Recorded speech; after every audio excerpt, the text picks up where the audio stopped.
Speaker. The member for Indi.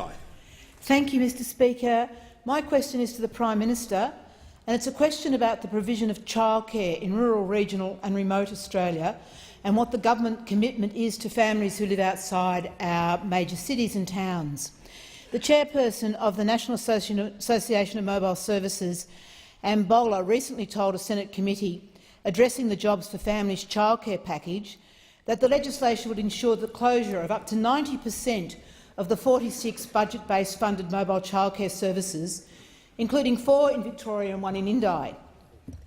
Mr Prime Minister, can you please assure the House that the government really cares about the provision of childcare to farming and Aboriginal families and those who live in remote areas, and will guarantee funding for these valued services which cannot be supported under community childcare funding? The member for Indi's time has expired. The Prime Minister has. Yes, thank you, Mr Speaker. I thank the honourable member for a question, and I can assure her that on this side of the House we are committed to spending record levels on childcare through the Jobs for Families childcare package. We'll support childcare services in rural, regional and Indigenous communities through programs such as the Community Childcare Fund. Mr Speaker, the status quo is clearly not working in a sufficiently fair or transparent way for existing budget-based funded services, with some services receiving less than $100 per child and other services receiving thousands of dollars per child. And so I can well understand the concern the honourable member has for the services in her electorate.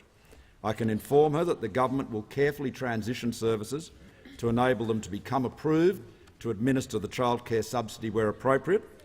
For the first time, parents using these services will be able to attract a childcare subsidy, and operators will be able to attract funding to support the service's viability. Importantly, the transition support we are rolling out over the coming months will ensure the business model works for the location of the service.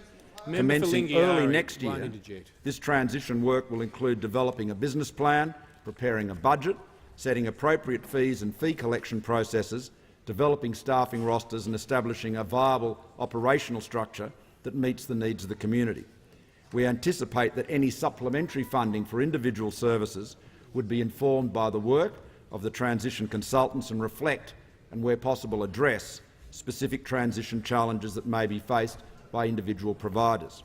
The reality is that some of the budget-based funded services are not delivering childcare, but we recognise they are delivering a vital community service.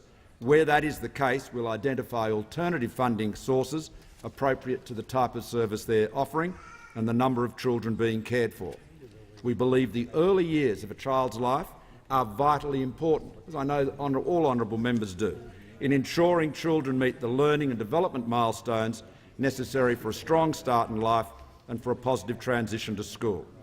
Parents are the first and most important teachers that children will have, of course, and that's why we've invested in both programs that support parents and children and support parents' participation requirements through formal childcare.